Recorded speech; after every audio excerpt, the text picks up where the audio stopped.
cual nosotros podamos contestar la pregunta planteada.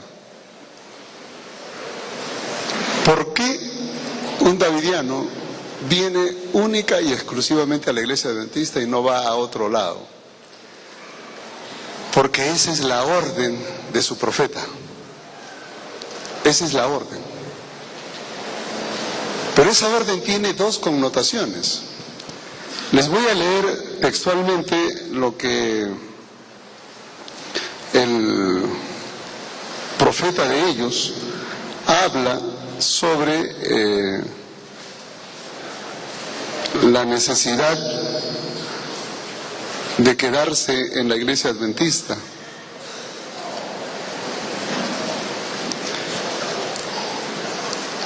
Una de las cosas que Víctor Jutef enseñaba a sus discípulos era el hecho de ser un instrumento de predicación para la iglesia. Y la única forma como ellos podían tener acceso a la iglesia era quedándose dentro de la iglesia. Ellos no podían salir, no podían irse a otro lado, porque si salían, no podían entonces regresar otra vez a predicar. Víctor Jutef le decía a sus instructores: si ustedes salen de la iglesia adventista, la misión de predicar se acabó. Porque ¿a quién le van a predicar? Ustedes tienen que quedarse en la iglesia adventista todo el tiempo que puedan. Y ojo, todo el tiempo que puedan, mejor dicho, el tiempo que le permitan estar. O sea, que no es por ellos, sino depende de nosotros. Todo el tiempo que le permitan, quédense en la iglesia adventista, porque si ustedes salen de la iglesia adventista, entonces ¿cómo van a predicar? ¿Cómo van a amonestar? Los que necesitan ser amonestados son los adventistas. Ella es la iglesia decadente, ellos están en pecado, en apostasía, ellos necesitan ser amonestados. Quédense allí. Si ustedes se salen de allí, entonces, ¿cómo podrán entonces amonestar? Pero la otra cosa que llama la atención es que Jutef tenía un propósito adicional. Él escribía a sus seguidores: si ustedes se salen de la iglesia adventista, cuando la matanza de Ezequiel 9 ocurra y todos los adventistas sean muertos, ¿cómo nosotros podremos reclamar la herencia? ¿Saben qué significa eso? Significaba entonces que él avisoraba el tiempo en que la matanza ocurriría, los únicos vivos serían ellos, y sí que bien vivos, y entonces al morir todos los adventistas, ¿quién se quedaba con las propiedades? Ellos. Cuando uno encuentra estas cosas en los escritos davidianos, uno se sorprende. O sea que aquí hay, como se dice, una agenda escondida. Entonces, para obligar, o vamos a decir, sugestionar a sus seguidores para que se queden en la iglesia adventista, él tomó Mateo 10. Y en Mateo 10 les dijo, la orden de Jesús es: no vayan a los gentiles, no vayan a los samaritanos, única y exclusivamente vayan a las ovejas perdidas de la casa de Israel. Vayan allí. Por eso es que no se van a mover de aquí. Los davidianos llegaron para quedarse. Esto, si los dejamos. Entonces yo quiero luego mencionar una estrategia para ayudar a estos hermanitos a salir de este lugar. Lo probamos en México, en diferentes lugares. Y a todos mis alumnos en México les decía, miren muchachos, hagan esto y me cuentan, si no funciona lo cambiamos. Pero después de recibir miles de cartas y llamadas telefónicas donde me contaban las experiencias y la emoción que sentían de ver que funcionaba, yo dije, no, pues si funciona, entonces síganlo haciendo. Síganlo haciendo. A algunos no les gusta, pero no es lo que nos guste, es lo que sirva para proteger la iglesia. Eso es todo. Primero les comento esto y luego voy al otro. ¿Qué significa Mateo 10:6? Únicamente a las ovejas perdidas de la casa de Israel. ¿Significa entonces que los discípulos no debían predicar a nadie sino solamente a Israel? ¿Significa que Jesús vino a morir solamente por los israelitas y no por el pueblo, por el mundo entero? ¿Significa que en el ministerio de Jesús Él solo atendió a las ovejas perdidas de la casa de Israel? Aquí hay dos problemas. Yo tengo que primero entender qué significa la frase ir a las ovejas perdidas de la casa de Israel. Eso yo tengo que entender primero. Y el segundo es, ¿por qué le prohibió ir a los samaritanos y a los gentiles? ¿Por qué? ¿Era discriminación? ¿Qué estaba pasando? Y todo eso, por supuesto, enmarcado en el Evangelio de Mateo. Mateo es el único evangelio que cita esto. Ninguno de los otros evangelios cita esta declaración. Es el único. Y es la única vez que Jesús dice eso aquí. No existe más. Imagínense ustedes, han hecho toda una teología de un solo pasaje. Claro, y como es profeta, puede decir lo que quiera.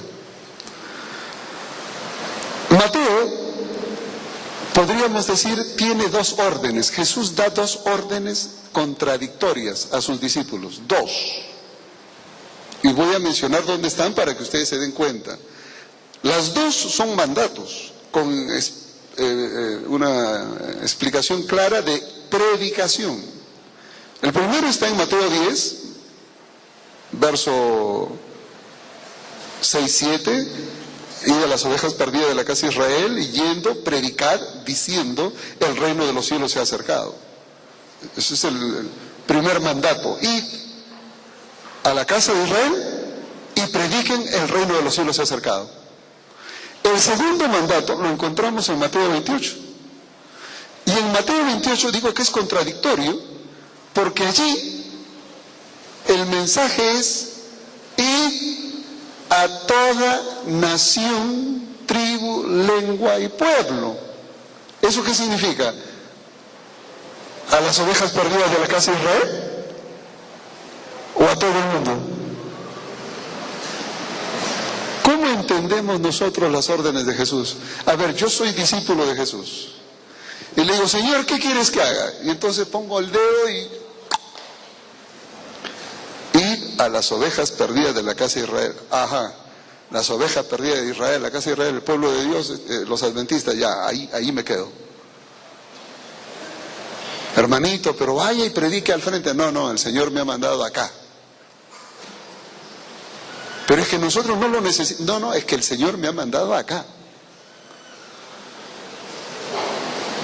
Otro discípulo hace lo mismo, abre la Biblia y Mateo 28:19, ir a toda nación, tribu, lengua y pueblo. No, pues hay que ir a donde nos lleve el viento y para allá vamos.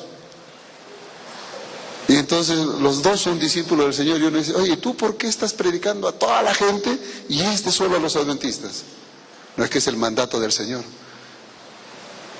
¿A cuál de los dos mandatos escuchas tú? ¿Y cuál de los dos está vigente hoy? Ustedes se van a dar cuenta de un problema ahora. Mateo nos está poniendo en una disyuntiva. ¿Por qué en un primer momento Jesús mandó únicamente a la casa de Israel y en otro momento lo mandó a todo el mundo? Entonces, ¿eran los mismos discípulos con dos mandatos distintos? ¿Qué se traía Jesús entre manos? El primer mandato era focalizado, Israel. El segundo, universal. Empecemos por Mateo 10, ya que esa es la esencia del problema. ¿Quiere decir que Jesús vino solo a las ovejas perdidas de la casa de Israel?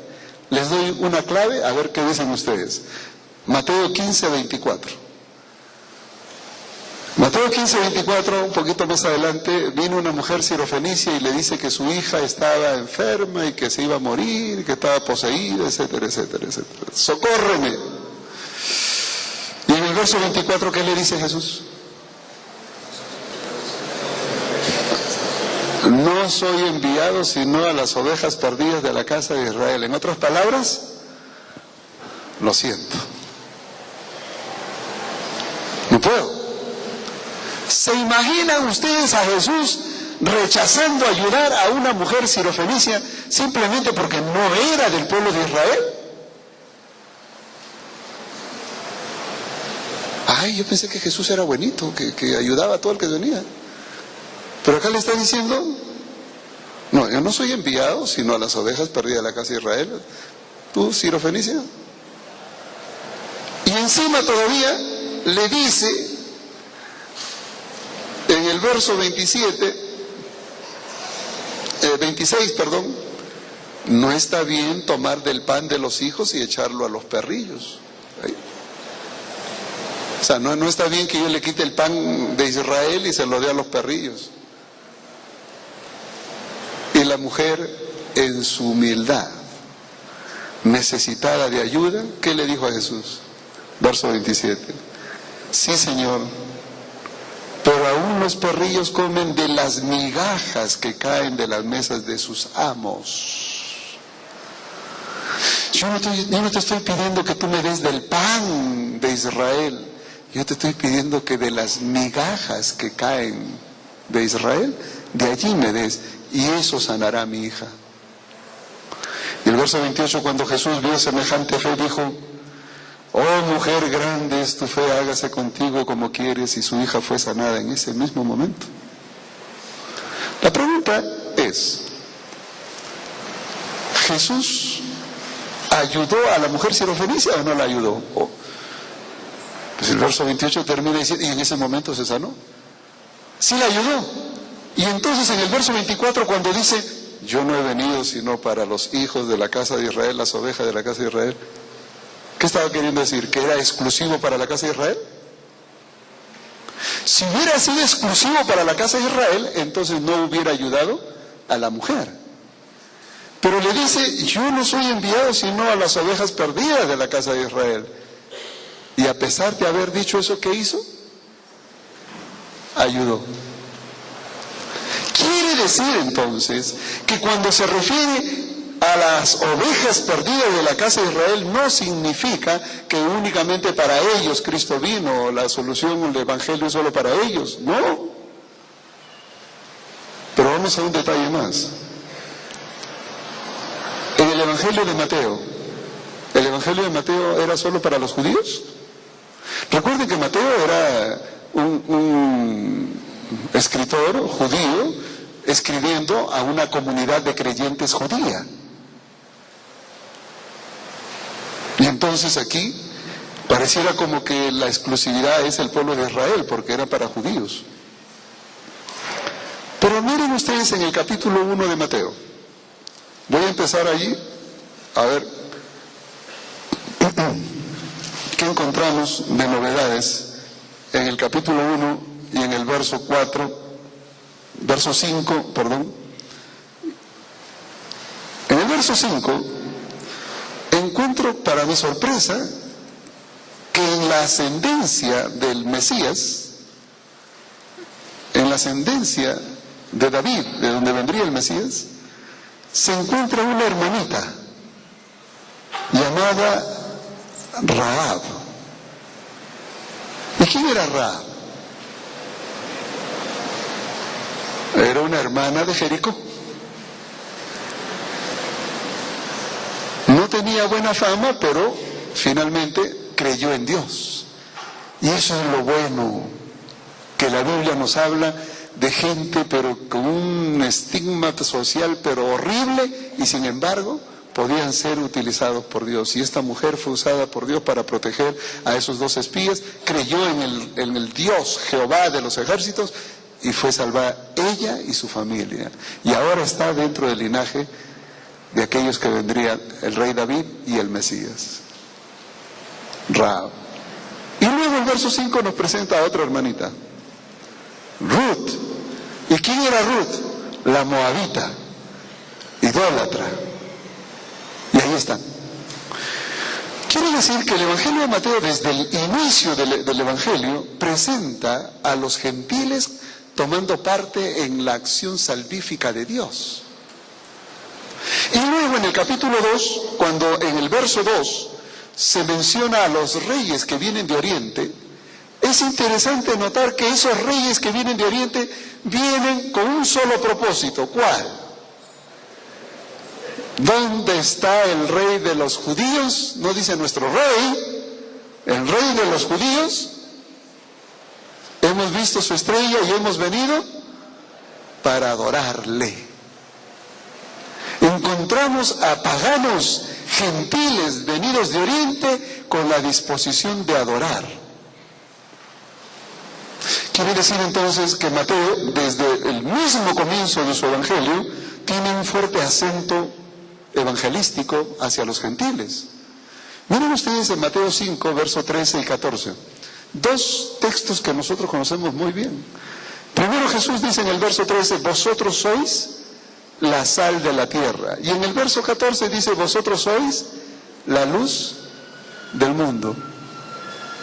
¿Por qué dice sois la sal de la tierra o la luz del mundo? ¿Qué es lo que trae de por medio estos dos elementos? ¿Sois la sal de la tierra? Ustedes son ejemplo, testimonio para los que los rodean. Soy la luz del mundo. Es decir, ustedes existen para evangelizar a otros, al mundo.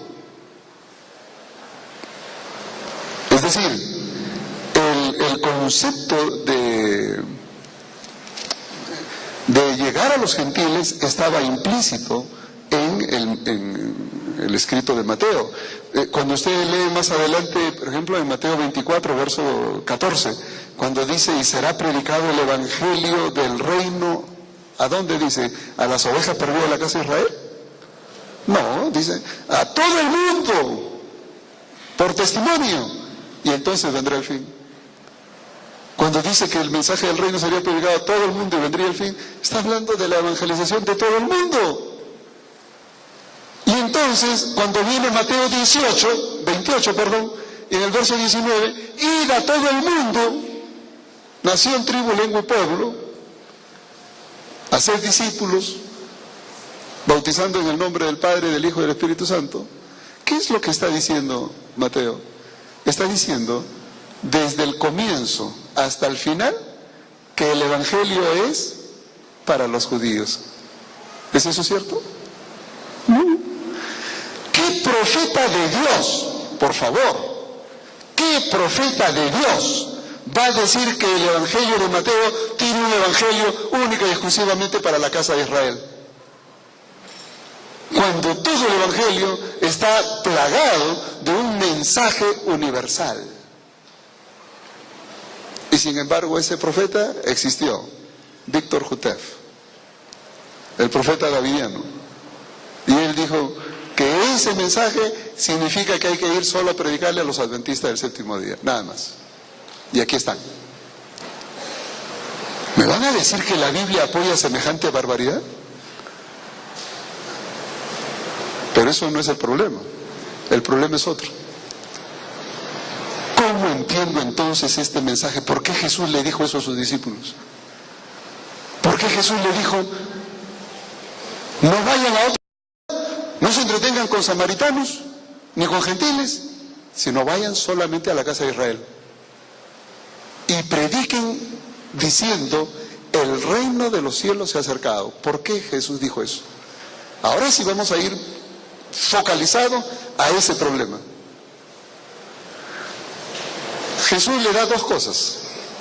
En el verso 7, dice, predicad diciendo, el reino de los cielos se ha acercado. Les da el mensaje. ¿Qué tenían que decir? El reino de los cielos se ha acercado. Ese era el mensaje. De paso, cuando Jesús apareció predicando, Él mismo predicaba, según lo que dice Marcos 1:14, el reino de los cielos se ha acercado. Juan el Bautista, cuando empezó su predicación, hablaba del reino de los cielos se ha acercado. Así que todo estaba en connotación a la aparición del Mesías. El mensaje era uno: el reino de los cielos se ha acercado. Pero Jesús les da un aspecto más. No solamente les da el mensaje, sino que además hace otra cosa. ¿Y cuál es ese segundo aspecto? Miren ustedes el verso 8. El verso 8 dice: sanad enfermos, limpiad leprosos, resucitad muertos, echad fuera demonios, de gracia recibiste, dad de gracia. Quiere decir que junto con el mensaje, vayan y prediquen, el reino se ha acercado, el reino de Dios se ha acercado, ustedes van a predicar eso y al mismo tiempo van a hacer milagros, van a echar demonios, van a resucitar muertos, van a sanar enfermos, van a hacer milagros. La pregunta es, ¿para qué los milagros? ¿Para qué? Por una sencilla razón. ¿Quiénes esperaban el reino de Dios y al Mesías que traería el reino? Los judíos. ¿Sabían los gentiles que vendría un reino de Dios y que habrían señales que anunciaban ese reino? No. ¿Sabían los samaritanos cuáles eran las señales que anunciaban el reino? No. Únicamente los judíos sabían que vendría un reino y habría señales. Entre esas señales, vamos a leer algunas. Miren ustedes, por ejemplo, en Isaías, en el capítulo 35 de Isaías, y luego vendremos un poquito más adelante, al 61. Isaías 35. Observen ustedes, hablando del futuro glorioso de Sión. El verso 4 me gusta porque nos pone en contexto. ¿Cuándo ocurriría esto? Según el verso 4, ¿cuándo ocurriría? Decid a los de corazón apocado, a los desanimados: esforzaos, no temáis. He aquí que vuestro Dios viene con retribución, con pago. ¿Quién viene? Vuestro Dios. Y luego dice: Dios mismo vendrá y os salvará. ¿A quién anunciaban? La venida de Dios, con retribución, con pago, a salvar a su pueblo. No en vano, y no es casualidad que Jesús fue llamado su nombre Jesús, porque Él salvará a su pueblo de sus pecados. Y aquí el verso 4 termina diciendo: Dios mismo vendrá y os salvará. Verso 5. Cuando ese Dios venga a salvarnos, algo debía ocurrir. ¿Qué? ¿Qué debía ocurrir según el verso 5? Entonces, esa palabra entonces significa que cuando Dios venga para salvarnos, entonces los ojos de los ciegos serán abiertos, los oídos de los sordos se abrirán, los cojos saltará como un ciervo, cantará la lengua de un mudo. ¿De qué está hablando? Milagros, señales que anunciaban la venida del reino de Dios. Cuando Dios venga, estas señales vendrán. Entonces los enfermos sanarán, los cojos saltarán como ciervos, los mudos hablarán, los ciegos verán. ¿Cuáles eran las señales? ¿Para qué eran las señales? Las señales eran una evidencia de que el reino de Dios había llegado. Dios había llegado.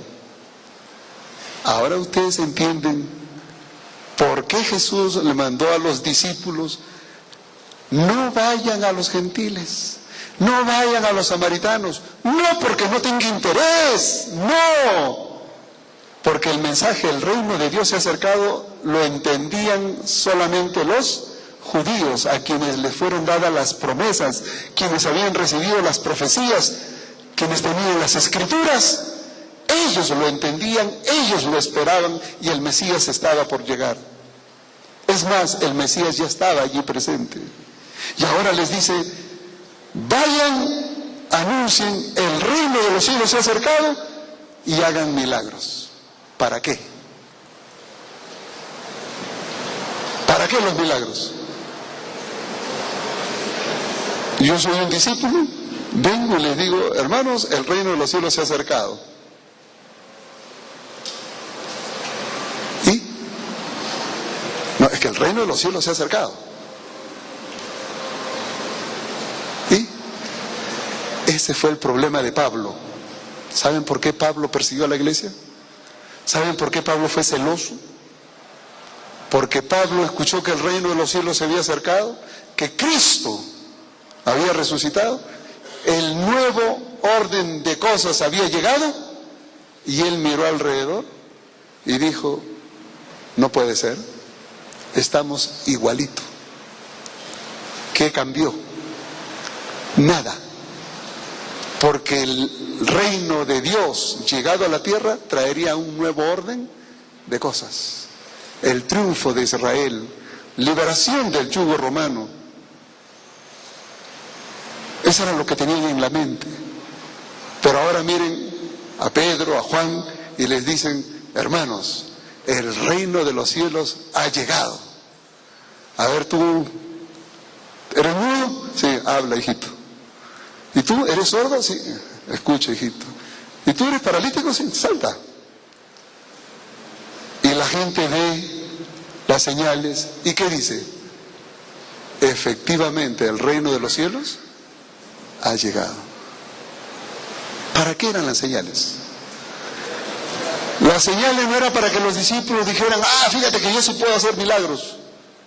No, eran una evidencia que acompañaba en la predicación de que realmente el reino de los cielos había llegado. Las señales eran evidencia física de que había llegado el reino de los cielos. Y eso solo lo podían entender ¿quiénes? Los judíos. Si usted iba donde un gentil, el reino de los cielos ha llegado. ¿Cuál reino? No, fíjate, pero las señales. ¿Cuál señales? ¿De qué me estás hablando, hijo? ¿Entenderían el mensaje? No. Por eso es que Jesús no los mandó allá. Le dijo, no se entretengan con los samaritanos ni los gentiles. Vayan única y exclusivamente a la casa de Israel, porque ellos sí saben. Ellos esperan el reino de Dios. Díganle que ya llegó. Y para que les crean, hagan estos milagros.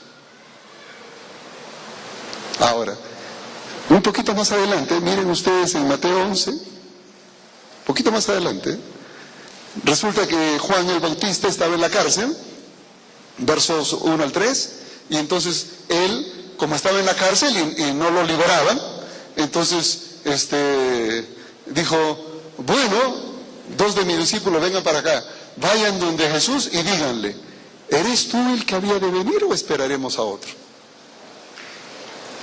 Y fueron los discípulos y le dijeron a Jesús, Señor, Juan nos manda a decir, no somos nosotros, Juan nos manda a decir, ¿eres tú o esperaremos a otro? ¿Saben qué significaba eso?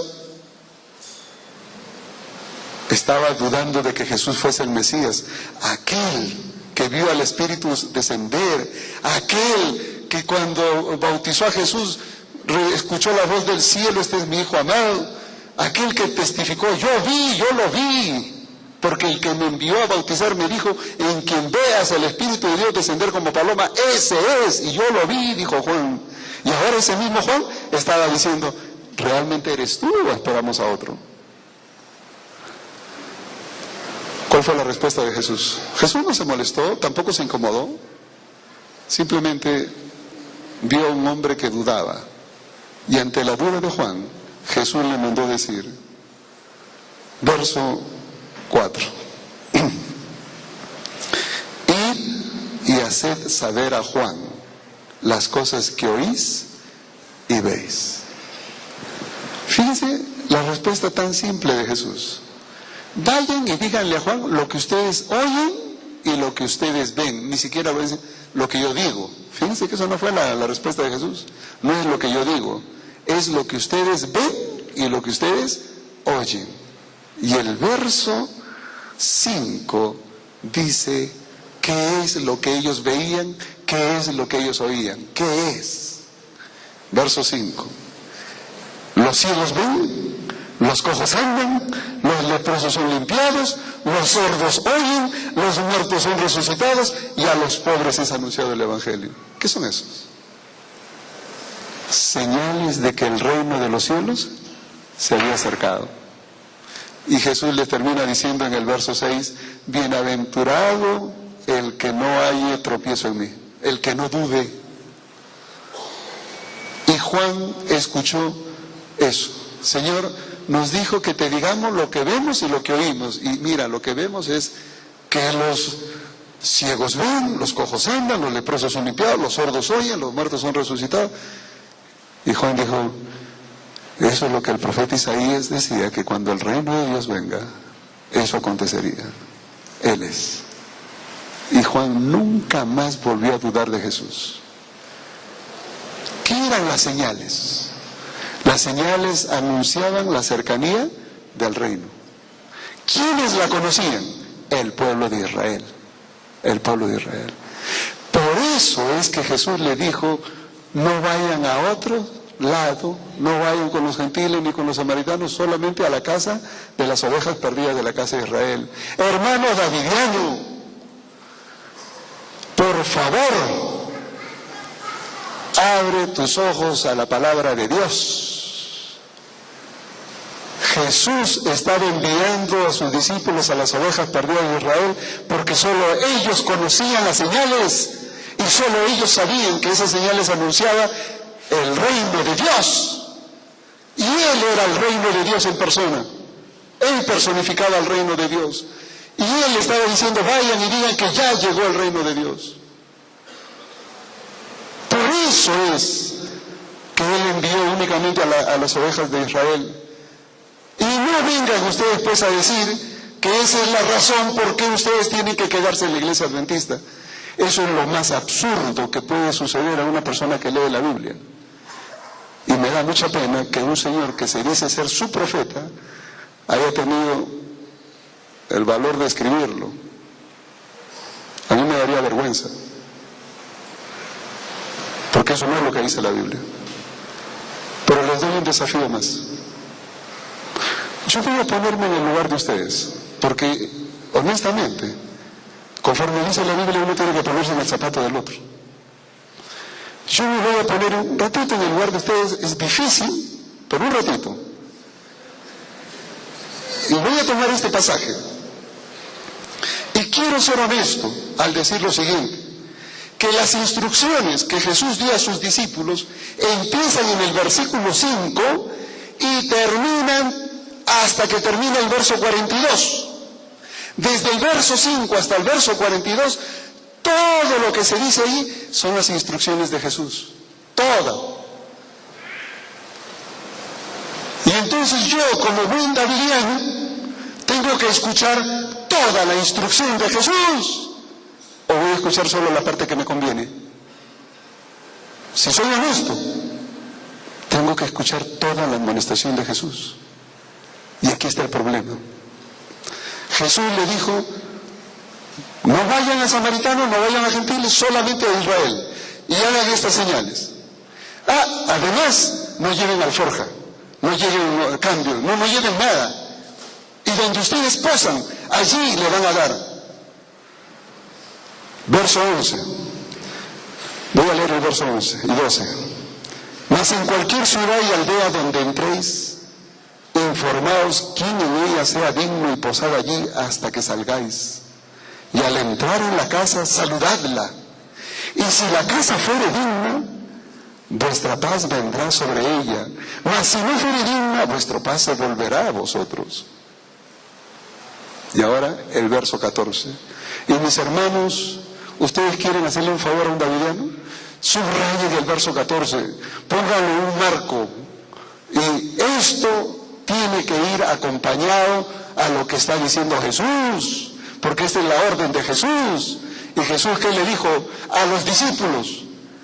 Si alguno no os recibiere, ni oyere vuestras palabras, salid de aquella casa o ciudad y sacudid el polvo de vuestros pies. ¿Qué está diciendo Jesús? Que si alguno no os recibe o no oye vuestras palabras, ¿sabe qué significa que no oigan tus palabras? No te quieren oír. ¿Qué dice el Señor? Salid de aquella casa o ciudad. Salgan. Hermano Davidiano, en la iglesia adventista nosotros no queremos oír las barbaridades que enseñas, porque si fueran bíblicas todavía te podríamos soportar, pero no lo son. No la queremos oír. Eso lo hemos hecho claro. ¿Qué te manda el Señor Jesús si eres honesto a lo que dice la Biblia? ¿Qué te manda el Señor Jesús? Que salgas de allí, que salgas de allí. Y si te están diciendo que salgas, ¿por qué te quedas? Es que el Señor me ha mandado a las ovejas perdidas a la casa de Israel. Sí, pero también te ha dicho que si esas ovejas perdidas no te quieren oír, que te salgas.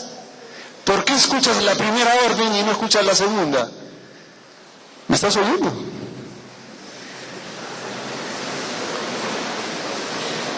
Yo no sé cómo entendemos este concepto, pero es que si tenemos que ser honestos con la Biblia, seámoslo pues. Yo no puedo tomar una porción que me conviene y dejar la otra a un lado, no. Es todo. Y Jesús dice, para esa ciudad, para esa casa, el día del juicio será más tolerable lo que le pasó a Sodoma y Gomorra. Claro. Por eso es que a un davillano le decimos, hermano, estás equivocado cuando te quedas pegado aquí en la iglesia adventista.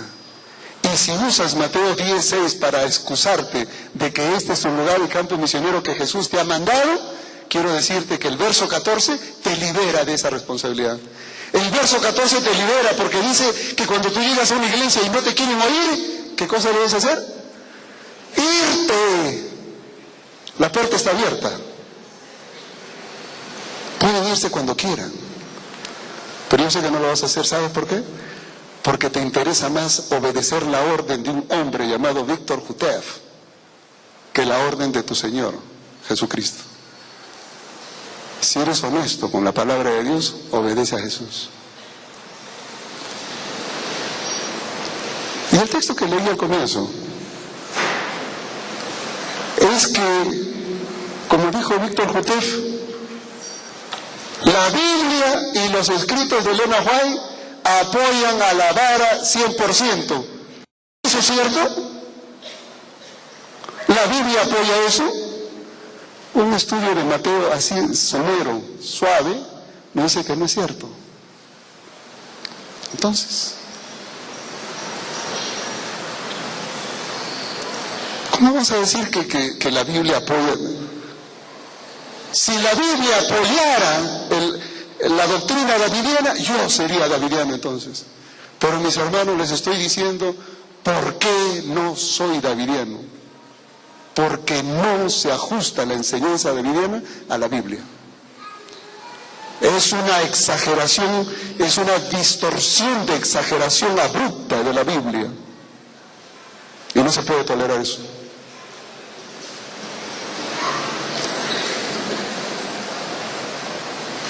Otro ejemplo. Daniel 2. Daniel 2 dice el profeta Jutev, si ustedes han recibido el folletito, me imagino que algunos han recibido su folletito, su DVD, le ponen ahí Daniel 2, la estatua de Nabucodonosor, y entonces los hermanos davidianos lo ponen muy bonito, dicen, ¿no? La cabeza Babilonia y los pechos Medo-Persia y la cadera Grecia y las piernas de hierro Roma, y hasta ahí llegamos. Porque entonces Roma se divide en las 10 naciones europeas, y en los días de esos reyes Dios levanta una piedra, dice, cortada del monte, no por mano humana, cortada del monte, no por mano humana, y cae sobre los pies de la estatua y las destruye y hace un reino eterno. Inmediatamente ellos dicen, esa piedra cortada del monte somos nosotros, los davidianos, porque el monte es la iglesia adventista, el pueblo de Dios, y nosotros hemos sido cortados de allí porque nos han expectorado.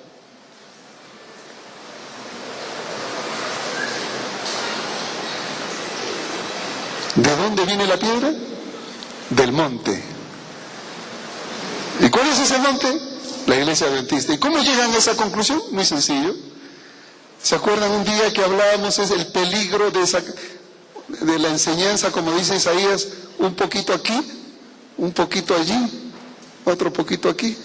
Junten todo eso y le sale una bomba atómica. Y eso es lo que han hecho los davidianos.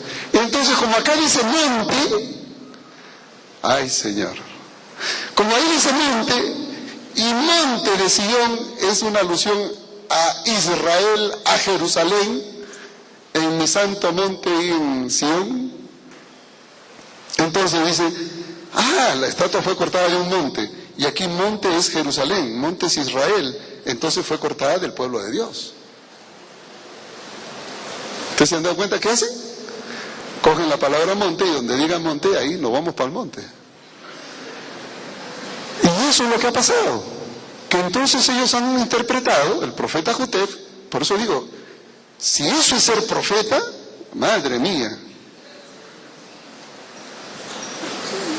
Cortada del monte, no por mano humana. Entonces, monte de Sion. Y entonces ustedes van al Antiguo Testamento, busquen una concordancia y pongan ahí monte. Y van a poner en el monte de Sion, en el monte de Sion, en el monte de Sion, y siempre que habla del monte de Sion está hablando del pueblo de Israel. Y como es el pueblo de Israel, es el pueblo de Dios, entonces ellos dicen, los davidianos es ese reino que sale del pueblo de Dios. Por eso es que ellos están seguros de que los davidianos son los 144,000 sellados del pueblo de Dios, de ustedes, los adventistas del séptimo día. Si tú recibes el mensaje davidiano, tú recibes el sello de Dios. Y si tienes la sangre de Israel, de los 144,000. Si no tienes la sangre de Israel, de la gran multitud, pero que te salvas, te salvas. Pero tienes que aceptar el mensaje davidiano, porque el mensaje davidiano, ese es el sellamiento. La pregunta es, hermanos, vamos a leer en Ezequiel para entender un poquito este asunto. A ver, Ezequiel 28.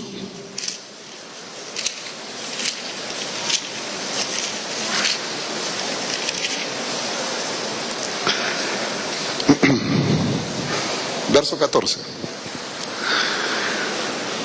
Ezequiel 28:14. Y miren ustedes a qué se está refiriendo Jesús aquí, o el Señor, cuando dice, tú querubín grande y protector. Está hablando aquí de la caída de Lucifer. Tú querubín grande y protector, yo te puse en el santo monte de Dios. Allí estuviste en medio de piedras y de fuego te paseabas. ¿A qué se refiere el santo monte de Dios? ¿A Israel? ¿A Jerusalén? ¿A qué se refiere? Está hablando de la morada celestial. La Biblia usa el santo monte de Dios para referirse al lugar celestial. Y usa la expresión el monte de Dios el santo monte para referirse también al monte de Sión, al monte donde está Israel. A esos dos elementos se refiere. La pregunta es, en Daniel 2, cuando dice que la piedra fue cortada del monte, ¿a cuál de los dos se refiere? ¿Que la piedra fue cortada de Sión, Jerusalén, Israel? ¿O la piedra fue cortada de los atrios celestiales? ¿Cómo sé yo cuál es cuál? ¿Cómo puedo determinar? Porque aquí la expresión monte de Sión, y en otros lugares igual, se refiere a el cielo, la morada celestial. Los davidianos han elegido a través de su profeta decir que ese monte de Sión, ese monte al que se refiere, del cual fue cortada la piedra, es la iglesia adventista, es el pueblo de Dios. Si ellos quieren creer eso, ese es su problema. Pero si nosotros seguimos la secuencia de Daniel, voy a pedir que abramos en Daniel capítulo 2, observen ustedes el asunto del contexto. El verso 34, perdón.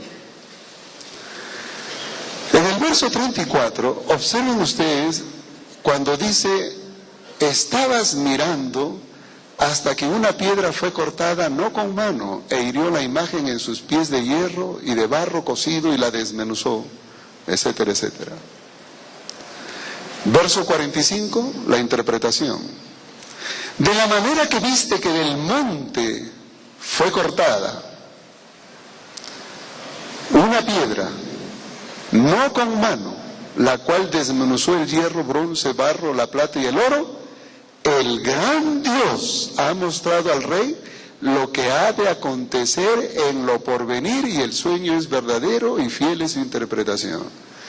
De la misma manera que viste del monte fue cortada una piedra, ¿qué ha hecho Dios? Ha mostrado al rey lo que ha de acontecer. ¿Qué está diciendo en el contexto inmediato? Que Dios es el que pone y quita reyes.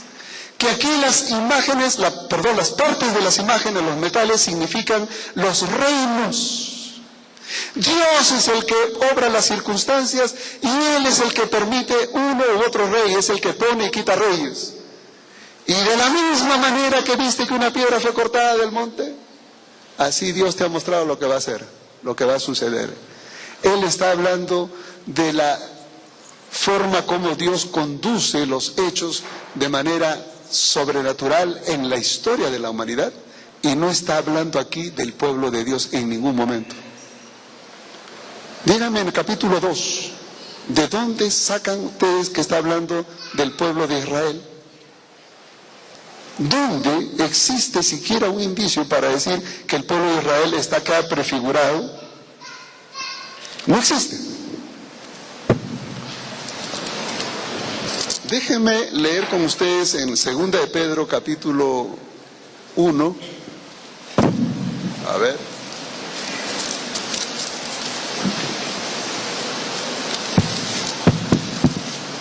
Segunda de Pedro capítulo 1 y el verso 18.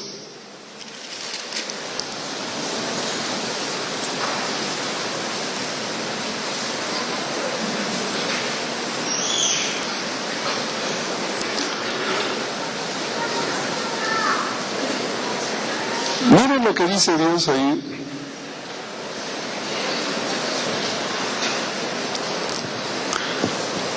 Pedro va a dar testimonio de lo que a él le sucedió en su experiencia con Cristo.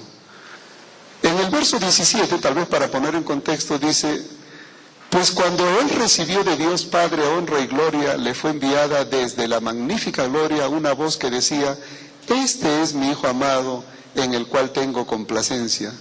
Y nosotros oímos esta voz enviada del cielo cuando estábamos con él en el Monte Santo. ¿Cuál Monte Santo? ¿A qué se estaba refiriendo? al monte de la transfiguración, cuando ellos escucharon la voz de Dios, de Elías y Moisés. Ellos estaban ahí. Y él dice, en el monte santo. La pregunta es, ¿allí se refiere al cielo? ¿O se refiere a Israel? ¿O se refiere al monte de la transfiguración? ¿Ustedes se dan cuenta? Y usa la expresión monte santo. La pregunta es, ¿cómo nosotros queremos interpretar la palabra monte? Los davidianos han interpretado como la iglesia, el pueblo de Dios. La profecía lo expresa en el lenguaje simbólico, Dios moviendo las naciones a través de reinos, y esa piedra es otro reino que traerá consigo Dios, pero no un reino de la iglesia, sino un reino que Él mismo traerá, Dios mismo. Es el reino eterno. Y ellos dicen, no, no es el reino eterno, es el reino davidiano que es instaurado y será eterno cuando Cristo venga por segunda vez. ¿Ustedes se dan cuenta del giro que le dan? Hoy día, ellos dicen, nosotros no tenemos evidencia, Elena White no comenta nada de esto. En ninguno de los escritos de ella se habla sobre este asunto. Y entonces ellos dicen, Dios le ha dado nueva luz al profeta davidiano. O sea que si usted quiere creer eso, usted tiene que creer que el profeta realmente ha sido usado por Dios para darle nueva luz. Miren, la hermana White dijo que toda la luz que Dios tenía que darla ya la dio. Aquí no hay más luz que la palabra de Dios. No hay más. Si alguien quiere ir en pos de estas nuevas teorías, no hay ningún problema. Yo siempre le digo, Dios es bueno, porque manda toda suerte de confusión para que los que se tienen que ir, se vayan. Pero nosotros tenemos que estar seguros de que antes que usted quiera irse, esté seguro de la decisión que usted quiere tomar. Nuestra responsabilidad termina cuando nosotros les explicamos lo que la Biblia dice. De ahí en adelante, la decisión es suya. ¿Porque se irán miles de la iglesia? Sí, se irán. Pero que se vayan con conocimiento de causa. Aquí nosotros no estamos para retener a nadie contra su voluntad. Nosotros estamos aquí para adorar a un Dios a través de su palabra. Y todo lo que en su palabra nos enseña, nosotros estaremos más que dispuestos a obedecer. Así que el concepto del monte, la palabra monte, es una alusión al monte de Dios donde Él controla el universo y desde allí pone y quita reyes. Ese es el concepto. Es del monte de Dios donde viene Cristo en su segunda venida. Y desde la morada eterna de Dios, de allí vendrá a cumplir el cometido, el reino universal, la piedra que viene. Ellos quieren decir que la piedra es la iglesia, ese es su problema.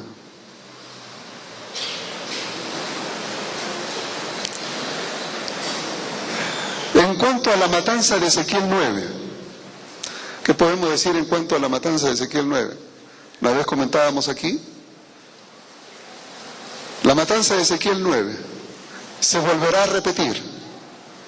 La hermana White dice que sí, se volverá a repetir, sí. Porque la matanza de Ezequiel 9 se cumplió en el cautiverio babilónico. Por supuesto que sí. ¿Cuándo se volverá a repetir?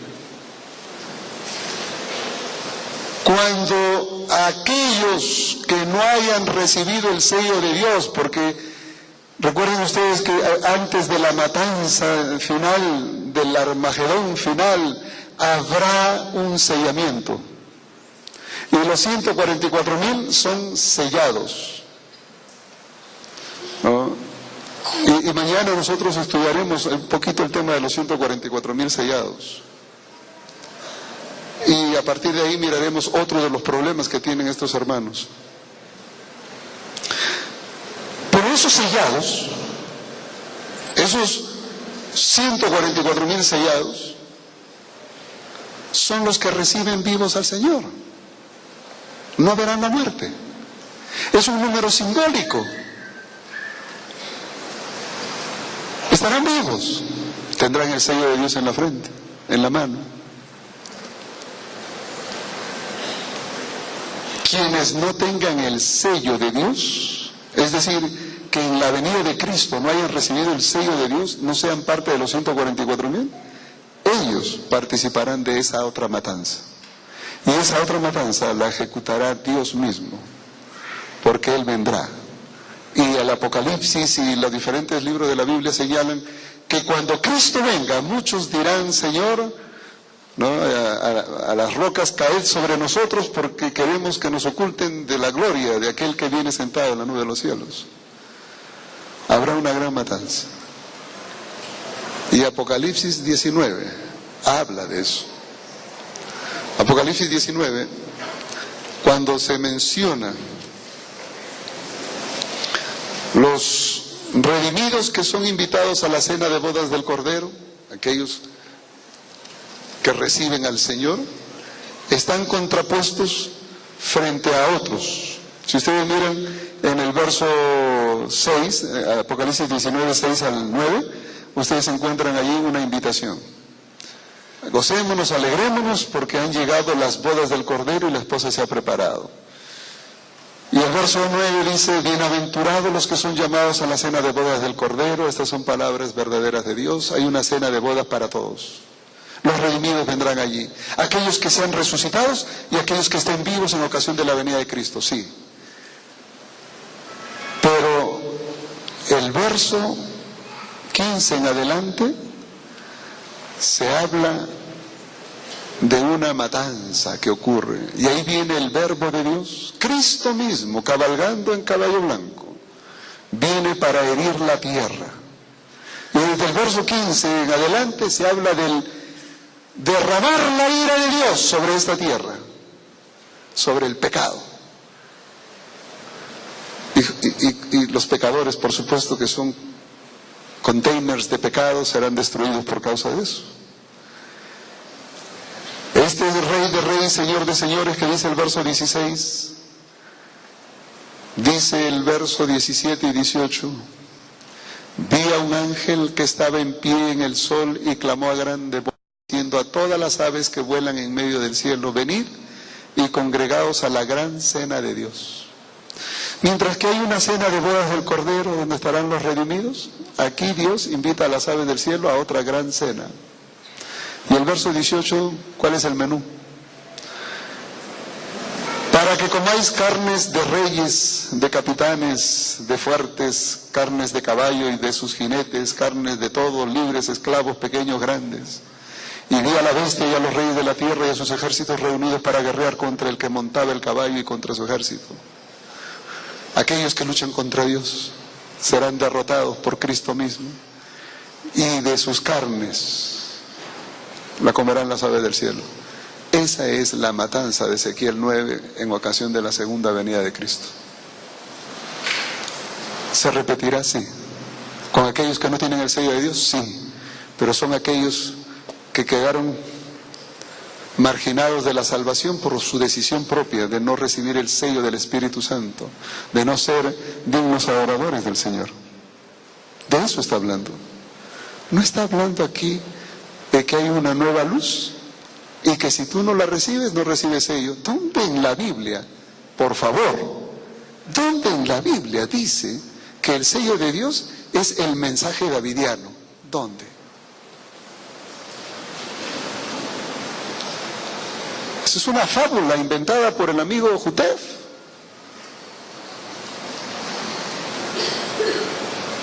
Él ya murió, pero sus escritos siguen haciendo efecto. No existe en la Biblia una declaración que diga que la matanza de Ezequiel 9 se ejecutará de otra manera. Está aquí, en Apocalipsis 19. Sí, habrá una matanza. Pero eso será para los impíos, para los infieles, aquellos que no recibieron el sello de Dios, aquellos que no se arrepintieron, aceptaron la sangre de Cristo. Pero no está hablando de aquellos que no recibieron el mensaje davidiano. Por favor. No hay forma de captar esto. ¿Qué hacer entonces? Los hermanos davidianos tienen algunos problemas. Uno de sus problemas me parece bueno y al mismo tiempo una exageración, pero es bueno. Ellos tienen por costumbre, por ejemplo, toda oración arrodillarse para orar.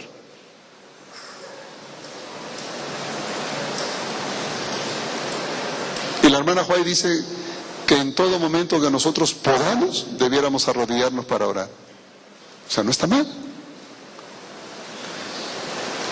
En nuestra liturgia, por ejemplo, algunas oraciones son de pie, otras son de rodilla.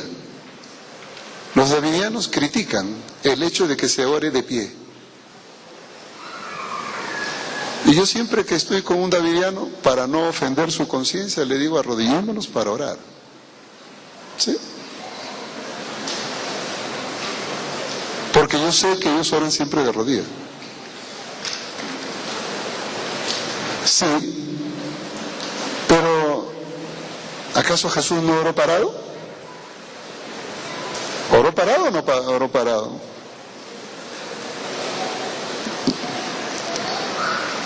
Cuando estuvo frente a la tumba de Lázaro, ¿en qué momento se arrodilló Jesús?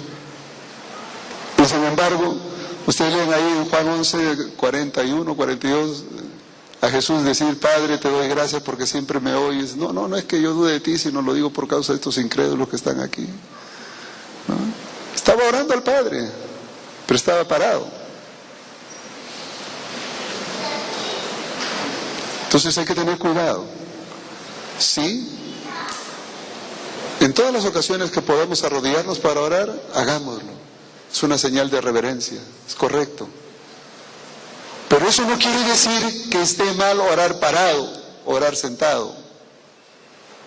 Porque Elena Huay también oró sentada. Elena Huay también oró parada. Entonces, pero ellos han adoptado un estilo de vida un poquito raro.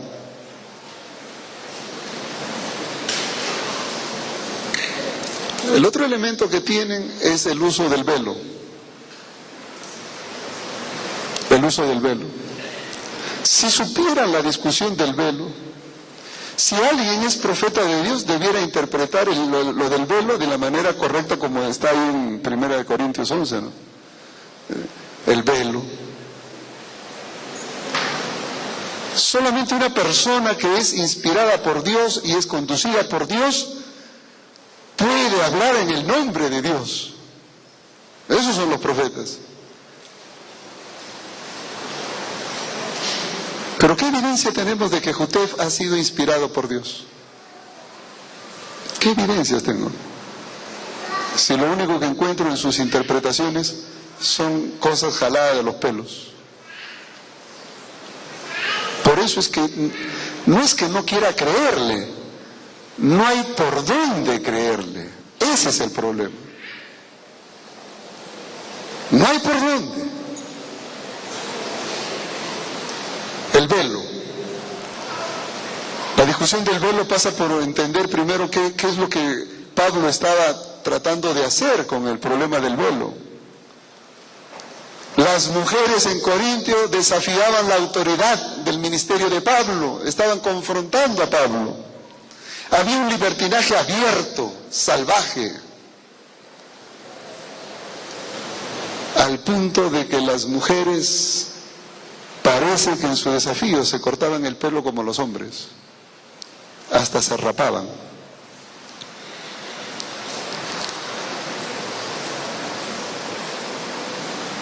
Y entonces Pablo en ese contexto le dice: ¿no saben a las mujeres que su cabello le es velo? Y si se rapan, tienen que usar un velo. Pero si las mujeres tienen su cabello, ¿para qué van a usar velo? Y sin embargo, eso es lo que hacen. O sea, no han entendido el mensaje entonces. Y si alguien que dice ser profeta habla en el nombre de Dios, por lo menos, mínimo, debiera aclararnos el problema. Y que usted, en vez de aclarar, lo ha acentuado. Porque entonces le dice a las mujeres que tienen que ponerse velo. Y esa es otra evidencia más de que el hombre no entendió la Biblia.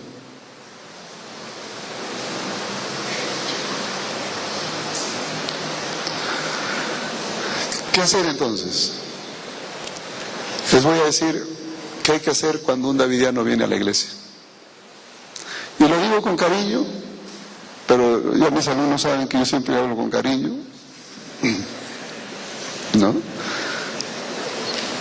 Es decir, para mí con cariño no significa decir mentiras, decir las cosas como son. Mira, hermanito, tienes cáncer y te vas a morir mañana, pero con cariño te lo digo, ¿no? O sea, algunos piensan que porque uno le habla con cariño le tiene que engañar. No. Miren, hermanos, pongan atención. ¿Ustedes quieren lidiar con el problema davidiano de una manera saludable? Yo les recomiendo, y le digo esto lo que se puso en práctica en México. A algunos no les gustó. Yo recuerdo que una vez en Tijuana estuve, frontera con California, estuve dando un congreso de laicos y expresé mi inquietud. Y hubo un abogado allí de por medio que me dijo, no, que eso era inconstitucional. Yo le dije, mira hermano, le digo, yo no discuto que sea inconstitucional o lo que quiera. Lo único que a mí me interesa es que la iglesia tenga un arma para defenderse. Si usted conoce algo mejor, con todo su conocimiento de leyes, ayúdeme. Y entre tanto no haya otra forma, pues sigamos para adelante. ¿Por qué? Porque le dije, hermanos, cada vez que ustedes identifiquen a un davidiano, háganlo público a la iglesia. Háganlo público. Haciendo lo siguiente. Llega un davidiano, búsquense a un diácono o a un anciano o dos de esos bien, ¿no? Que tengan un poco de calistenia para levantar peso. Y siéntenlo al lado o detrás del hermano davidiano. Y mi hermano, usted mira a esa parejita que está ahí, usted se sienta al lado de él, vaya con otro, si quiere acompáñese. Y usted no se les despega hasta que toda la iglesia se haya ido. Ya cuando no haya nadie, ahí lo deja. Usted tiene que estar ahí. Ese es su trabajo. Pero ahí empieza el asunto, no es que ahí termina, no, empieza. Y entonces lo sentamos ahí. Y le digo, usted me hace un reporte de todo lo que hace o diga. Toma nota. Muchas de las cosas que dice son bonitas. Porque si hay una cosa que los davidianos saben, es la escuela sabática, se la saben de memoria, muy bien estudiada. Por eso es que ellos estudian bien para que lleguen a la iglesia y como participan, y los hermanos que no estudian, como de costumbre, dicen, ay hermano, usted sí sabe, venga, enseñe usted, y le dejan, y ellos pasan de visitas a ser líderes en la iglesia, y de ahí se atraen la amistad de los hermanos, y no pasa nada. El trabajo de los davidianos no es dentro de la iglesia, es allá afuerita, pero empieza adentro. ¿Saben cuándo? Ganándose la amistad de los hermanos aquí adentro. Figurando como que ellos saben la lección, ellos saben de la Biblia y ellos pueden enseñarte. Cuando sales afuera, dice, hermano, nosotros estamos haciendo un grupo pequeño, le gustaría, podemos llegar a su casa, estudiar la Biblia. Ah, usted es el hermano que dio la lección, sí, véngase. Y se lo van y cuando se meten a su casa, tiene el lobo dentro. ¿No? Después les voy a dar a hablar a este hermano. Ahorita, déjenme terminar. Les digo lo siguiente, hermanos. Observen ustedes. Cuando nosotros encontremos a un davidiano, pongámosle un guardaespaldas y luego digámosle a la iglesia, hermanos, damos la bienvenida a todas nuestras visitas. De manera especial queremos llamar la atención a esta hermanita que está ahí de vestido amarillo y el hermano que está de camisa roja, a eso, hermano, a ver, levanten la mano, o el anciano que está atrás, levante la mano. ¿Ya lo vieron? Sí, ya. Esos hermanitos, esos son davidianos. Han venido acá a la iglesia para perturbar la fe de los hermanos. Tengan cuidado, es veneno. Pero nosotros hemos puesto allí un par de guardianes para que los sujeten, para que no les hagan daño. Así que estos hermanos van a estar todo el tiempo con ellos para hacerles recordar que ellos son lobos vestidos de oveja. Y están aquí. Una cosa sí les garantizo, hermanos. Una vez que los davidianos son identificados en la iglesia y todo el mundo sabe que son davidianos, se retiran. Y cuando ellos se dan cuenta que no tienen cómo engañar, simplemente se van y mandan a otros. Ellos tienen ya un catálogo, ¿no? En esta iglesia ya me conocen, en este ya me conocen, en este ya me conocen, así que ve tú aquí, ve tú allá y se cruzan. Por eso es que la iglesia debe estar apercibida. Y hermanos, que no les dé pena decirle a la gente, ellos son davidianos. Son gente buena, que vienen con nobles intenciones, pero traen veneno para aquellos creyentes adventistas. Porque es la verdad. Nosotros no estamos injuriando a nadie, simplemente estamos diciendo la verdad. Pero nunca maltratemos a nadie, mis hermanos. Yo he encontrado lugares, hay hermanos, en México al menos, estuve presente en iglesias donde un poco más y se le van a golpes. O sea, es una cosa muy seria. Y yo le dije, hermano, esa no es la forma. No, esa no es la forma. Nosotros como hijos de Dios necesitamos primero tratar a nuestros hermanos con cariño, con respeto. Sabemos que están equivocados, eso es su problema, nosotros tenemos que proteger a la iglesia, pero no podemos maltratarlos. Y luego me dirigí a ellos y les decía, mire hermanos, yo me voy a quedar 5 minutos más aquí, voy a tratar de contener a estos hermanos que están furiosos. Si ustedes se quedan más tiempo es su problema, pero yo me voy. Y esos hermanitos no esperaban, se iban. Hasta el día de hoy, todas las personas y los pastores en México que han puesto en práctica este punto de poner guardaespaldas, diáconos, para identificar a los davidianos y quedarse con ellos todo el tiempo, y cuando salen fuera, ellos están ahí, y cuando los hermanos se acercan, le dicen, son lobos vestidos de ovejas, no se olviden. Y entonces no le dan opción a invitarse a ninguna casa. Entonces los davidianos optan por irse y mandan a otros. Y hay que seguir. Si ha llegado un tiempo cuando los diáconos tienen, o las diaconisas tienen una función especial, es este tiempo donde los pastores tienen que organizar su iglesia para detectar movimientos raros. Cuando usted ve una visita por allí, un poquito media rarita, no tenga temor en ir y decirle, hermano, yo se los he dicho muy claramente, hermano, ¿de qué iglesia nos visita? De la iglesia tal.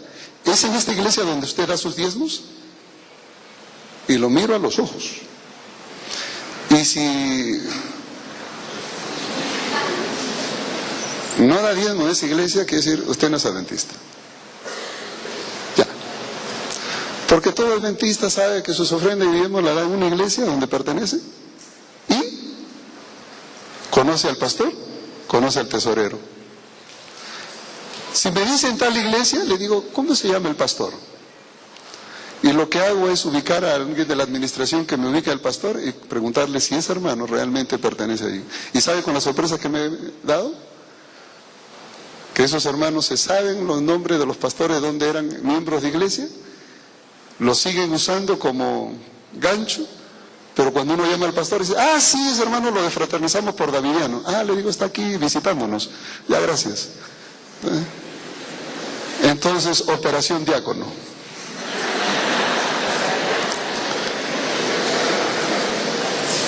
¿Y ya? Hermanos, nosotros tenemos que lidiar con un problema. Hagámoslo con cariño, pero al mismo tiempo con firmeza. Los davidianos han venido para quedarse y necesitamos tener mano firme para hacerles saber que en nuestra iglesia no le vamos a permitir trabajar extraviando la fe de los hermanos, porque tenemos responsabilidad que cuidar una iglesia. Y la otra es que si podemos decirles dónde están sus errores, con gusto. No, yo a algún davidiano le digo, mira hermano, primero explícame este pasaje y después seguimos hablando. Esta tarde lo único que he querido es introducir el problema, ver el asunto doctrinal en cuanto a por qué la iglesia adventista, qué es lo que creen en cuanto al reino venidero, qué en cuanto a la matanza. El día de mañana nosotros hablaremos acerca de los 144,000. ¿Son literales, como ellos dicen? ¿O son simbólicos, como la Biblia presenta? ¿Quién tiene la razón? ¿El profeta Jutef o la Biblia? ¿Qué podemos aprender de todo esto? Mañana hablaremos de los contrastes entre lo que dice Jutef y lo que dice Elena White. Porque, como dicen ellos, la Biblia y Elena White apoyan al 100% los davidianos. Eso es una falsedad. Y de eso ha sido mi esfuerzo, tratar de demostrar que eso no es cierto. Eso es todo. A mí me hubiera gustado estar equivocado, es decir, me hubiera gustado saber de que verdaderamente los davidianos tenían algo de verdad. Digo, me hubiera gustado porque encontrar algo bueno, pero realmente no hay nada bueno. No hay nada.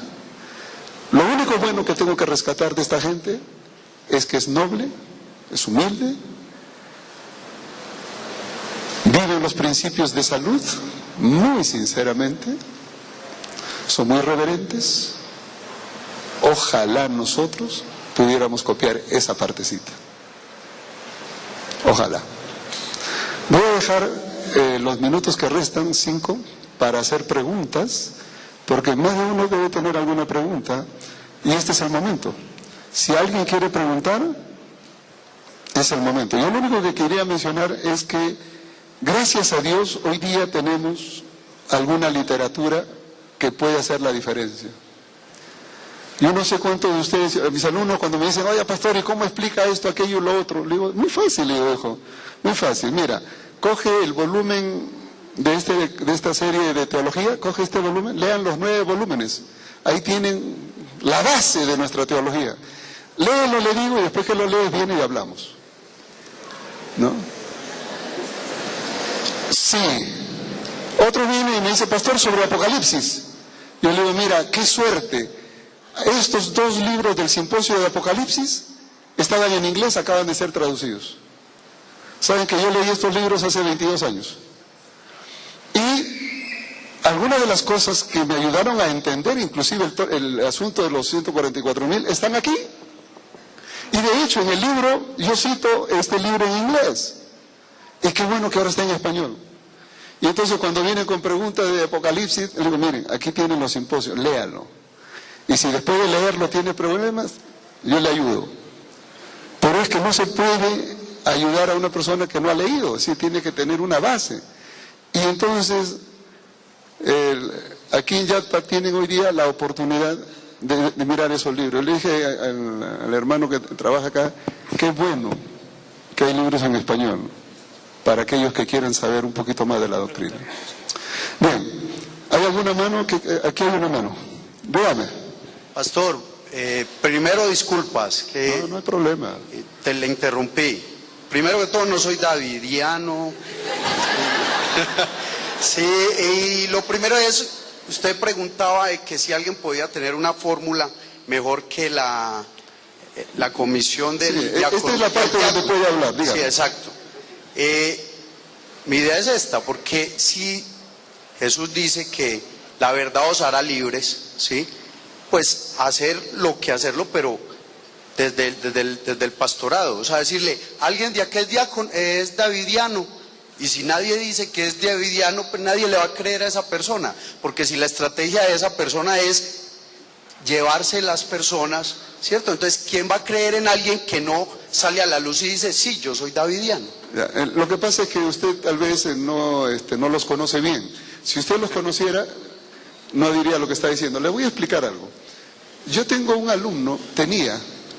un alumno que estudiaba teología en Montemorelos.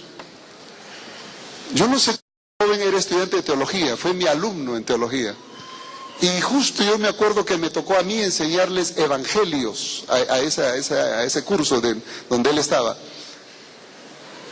Y lo que no le gustó fue justamente cuando yo hablé del concepto bíblico frente a las distorsiones que, entre otros, cité a los davidianos. Él en ese momento ni siquiera se inmutó, ni siquiera dijo soy davidiano. ¿Sabe? Nosotros nos enteramos que era davidiano 6 meses después, cuando en el segundo año no regresó a estudiar y usó la identificación que se le dio en la Universidad de Montemorelos, la usaba para ir a todas las iglesias y decir soy estudiante de teología de la Universidad de Montemorelos, y entonces puedo dar simposio, puedo dar esto, y le abrían las puertas, y entonces él empezaba con su doctrina. Y un día nos llamaron y nos dijeron, oye, aquí hay un muchacho, y yo le digo, sí, y mira que está enseñando esto, aquello y el otro. No, le digo, este es davidiano. ¿Quién es? Fulano de tal. Ay, madre. Ellos nunca se van a identificar. Ese muchacho, hoy día, está en España. Y el otro día encontré en una página web, se llama El Reto Divino. Si ustedes lo encuentran en la web Reto Divino, lo va a encontrar de España. Él dice, Iglesia Adventista del Séptimo Día, estudio del folleto de la lección, etcétera, etcétera. Y le pone ahí el folleto de la lección, hace el repaso y todo lo demás. Y él se identifica como Adventista del Séptimo Día, etcétera. Yo escuché su presentación y después que la escuché, entré a su email y le mandé un correo electrónico. Y le dije, oye, le digo, ¿por qué eres hipócrita? ¿Por qué te presentas como lo que no eres? Tú dices que eres adventista y no lo eres. ¿Por qué no dices que eres davidiano y se acabó el asunto? Y él me dijo entonces, ¿se acuerda usted cuando nos enseñaba evangelios que Jesús ocultaba su identidad porque no quería apresurar su muerte? Ya llegará mi tiempo y entonces me voy a dar a conocer. Cuando me contestó semejante cosa, le volví a decir, ¿eres tú Jesús? ¿Alguien te va a crucificar? ¿Tienes que esconderte? ¿Tienes un tiempo asignado para morir? ¿Puedes aplicar todo lo de Cristo a ti? No. ¿Por qué lo haces? Tu inclinación davidiana te lleva a tergiversar la doctrina, aún en eso. Y él dijo, ya llegará el tiempo. Y sabe que hasta ahora él sigue engañando a los hermanos allá de que es adventista. ¿Y sabe lo que yo hice? Transferí todas las emails que yo le mandé a él y la respuesta que él me dio, se las mandé al pastor allí en Madrid y le dije, tome cuidado porque este hombre davidiano hoy día está identificado allá. Ellos no se van a identificar, nunca. Le digo, hermanos, ¿cuántos son davidianos? Levanten la mano. Yo sé que no la van a levantar. Tendría que ser un novato y de esos bien novatos. Pero la pregunta es, si esa persona no se identifica en público, obviamente cuando llegue a dar las enseñanzas a las otras personas en privado, pues la gente no le va a creer, va a decir, pero ¿cómo así? No te identificaste. Lamentablemente nuestra iglesia no se preocupa de eso, hermano. Nuestra iglesia, cualquier persona que viene y te trae algo bonito que escuchar, le abre la puerta, lamentablemente. ¿Hay alguna otra inquietud? Sí. Pastor. Dígame. Pastor, hablaba de dos grupos, pues, principales, los conservadores, el bloque conservador. ¿Y los radicales? Sí, y el liberal. La diferencia que daba es de Ezequiel 9, que unos afirman que la matanza la van a efectuar los ángeles y otros ellos mismos. Aparte de esa diferencia, ¿qué otra grande doctrina difieren esos grupos? Bueno, ellos tienen variantes, no solo ellos, sino diríamos que entre grupo y grupo hay diferentes opiniones. Algunos creen que el rey David será el mismo rey David resucitado, traído de nuevo a vida, que el que reinará en el reino davidiano. Y otros dicen, no, no será el mismo rey David, sino otra persona que cumplirá el rol del rey David. Aún en eso están un poquito confundidos. Otra idea es el asunto de Elías. Algunos piensan que Víctor Jutef es el Elías. Otros dicen, no, él no era el Elías, yo soy el Elías. Cada quien se identifica como el Elías. Entonces tienen un lío sobre el Elías, tienen un lío sobre David, tienen un lío sobre estos otros elementos. Y como digo, miren, quiero darles una buena noticia, por lo menos decirles de antemano. Pensando seriamente, he decidido hacer una edición ampliada de este libro aquí en Colombia, bajo el título ¿Por qué no soy davidiano? Y estamos haciendo coordinaciones con la Unión aquí para ver cómo hacemos la publicación, para que los hermanos en Colombia tengan la oportunidad este fin de año de poder conseguir literatura que les enseñe esto y otros elementos más, y puedan tener ustedes algo que les ayude a enfrentar un dilema que, créanme, llegó para quedarse.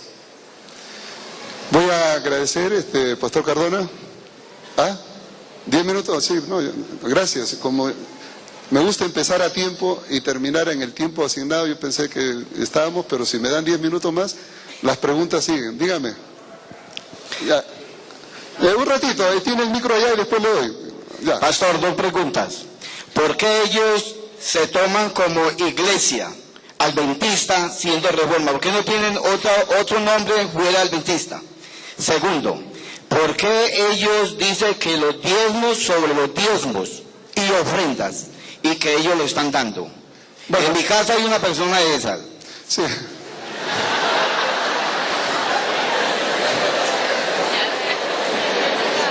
Bueno, a ver, si entendí bien su primera pregunta, era la primera pregunta, porque me recuerda. No, ok, gracias. Ellos se llaman adventistas del séptimo día porque cuando Víctor Jutef, su profeta, empezó el movimiento, él quería reformar la iglesia y ser miembro de la iglesia. Es decir, Jutef tenía una intención, ser un laico que reciba diezmos, seguir siendo adventista y que todos sean felices. Y cuando le dijeron que no podía ser así, que el diezmo era para la predicación del evangelio, en otra dimensión, él no le gustó.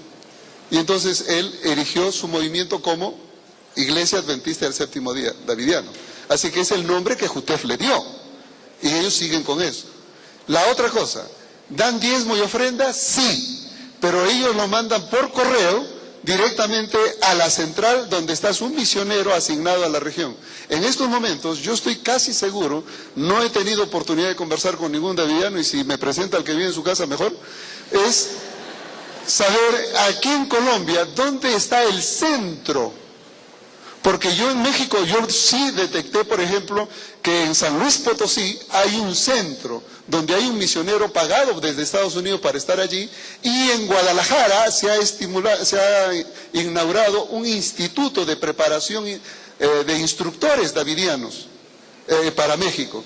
Yo asumo que ellos aquí en Colombia pronto tendrán también un instituto de preparación para instructores bíblicos. Porque después de México, Colombia es la sede donde más, es decir, México, Guatemala y Colombia son los lugares donde más han anidado, y temo que se siga expandiendo.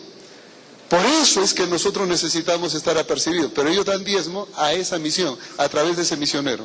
No lo traen a ninguna iglesia porque ellos, en la iglesia ellos vienen de cacería. Aquí en la iglesia ellos llegan y se sientan para ver con quién me hago amigo, hermano, y a la salida invitarlo para ir a mi casa o ir a su casa.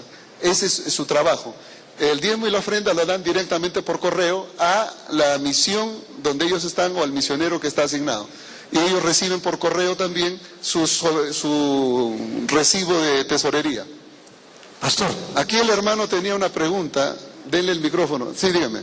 Pastor, usted en un comienzo hablaba de que en parte la iglesia tiene responsabilidad porque es tierra abonada por, digamos, la falta de conocimiento de los miembros de algunos temas. Yo alguna vez escuché una historia de cómo les enseñan a los empleados bancarios a reconocer los billetes falsos. Ajá. No es mirando los billetes falsos, sino que les enseñan a reconocer muy bien los verdaderos, para que cuando llegue uno falso inmediatamente lo detectan. Sabiendo que los temas que estos grupos manejan son pocos, son contados en los dedos de las manos, el monte Daniel 244, en fin, los 144.000, todo eso. ¿Por qué la iglesia entonces no ha preparado, capacitado pastores, personas que conozcan muy bien el tema para que muestren el verdadero mensaje y revelen el falso? Bueno, yo quiero decirles que la iglesia tiene muchas preocupaciones con qué lidiar. Lo único que sí puedo decirle es que Dios me permitió a mí tener esta experiencia y lo que usted dice está puesto acá. Justamente el principio de hacer esto es... Mi interés no es discutir con el davidiano, mi interés es presentar la verdad tal como está en la Biblia. Ese es el método de Cristo, presentar la verdad. Y eso es lo único que hacemos. Pero hacer esto demanda tiempo, demanda esfuerzo.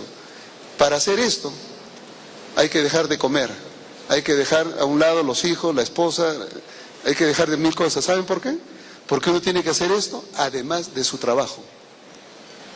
Entonces, ahora uno dice, ¿por qué la iglesia?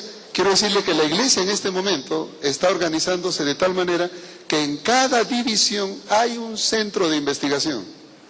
Quiero decirle que gracias al clamor de la iglesia, hoy día en cada división existe un centro de investigación. Hay un centro de investigación. Yo fui invitado, por ejemplo, a Miami para exponer sobre los grupos disidentes en una convención donde estaban los profesores de teología y los decanos de todas las universidades de Interamérica, justamente para discutir esta temática y cómo enfrentarla a nivel de la división. Se viene haciendo, es parte de este proceso. O sea, la iglesia viene trabajando, el asunto es que lo viene haciendo un poco lento porque hay otros problemas, no es el único, hay otros. Entonces, quiero decirle que yo en este caso represento a la iglesia trabajando en esta dirección, ¿no? Dígame. Muy bien, pastor. Mi pregunta es la siguiente. Según los aspectos, primeramente gracias a Dios y a personas como usted que se dedican a esto, ¿no? Y que nosotros debemos estar muy atentos como Iglesia Adventista del Séptimo Día. Pregunto, ¿la Iglesia Adventista del Séptimo Día, Movimiento de la Reforma, está mezclado con los davidianos, sí o no? No. ¿O son los mismos, otro grupo? Eso es lo que yo quiero entender. El movimiento de reforma es totalmente harina de otro costal. Los movimientos de reforma no tienen nada que ver con los davidianos. El problema de los davidianos es su profeta Víctor Jutef. Sáquenle ustedes al profeta Jutef, dejaron de ser davidianos. Porque todo el lío de ellos es la enseñanza de su profeta Jutef. Así que los reformistas, ellos con Elena White y la Biblia están ahí, es suficiente. Así que diríamos que ellos están un poquito confundidos en cuanto al uso de Elena White en algunos aspectos, pero son distintos a los davidianos. Pastor, yo quiero saber por qué ellos dicen que la mujer no debe usar sandalias, mostrar los dedos. También no participan de la Santa Cena. Y también en el matrimonio, que la relación sexual es únicamente para procrear. Gracias. Sí.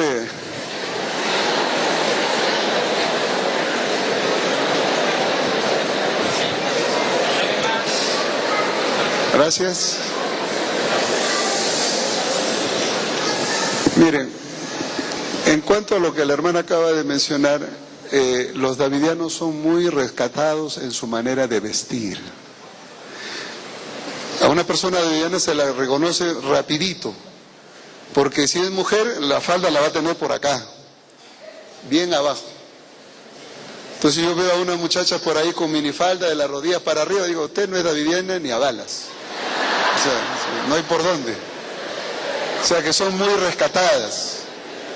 En esa misma dirección, ellos hablan de que los zapatos deben estar cubriendo los dedos. Lo que menos se muestre, mejor. El asunto allí es el exhibicionismo. Entonces, ellos para combatir el exhibicionismo dicen, no sandalias, no esto, no lo otro, ni siquiera esas blusas que tienen manga, ¿cómo se llama? Esas que ustedes saben, pues, que no tienen manga. Disculpen, yo no sé esa. Entonces, ellos simplemente dicen, no son adecuados, ¿ok?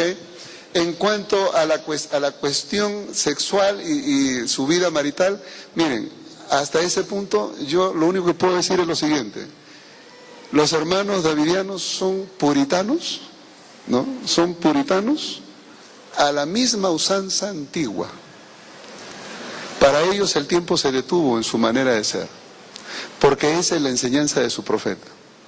A mí me gustaría más bien que nosotros miremos esto mismo, pero desde la perspectiva bíblica, ¿no? ¿Qué enseña la Biblia al respecto de cada cosa? Yo creo que por ahí sería mejor. Pero cuando la hermana pregunta, ¿por qué? La única respuesta que le puedo dar es porque su profeta les ordena así. Lo que acabo de decir hace un momento, quiten la enseñanza de Jutef, de los davidianos, y ellos dejan de hacer todo lo que están haciendo. Porque es la enseñanza de su profeta el que les ha dado el matiz. Todo lo que los davidianos hacen es lo que Víctor Jutef les ha enseñado. Y desgraciadamente lo único bueno, rescatable de toda la enseñanza davidiana es que son reverentes adoradores y tienen la reforma pro salud bien en serio. Y eso es digno de imitar, solo eso. Que el Señor los bendiga.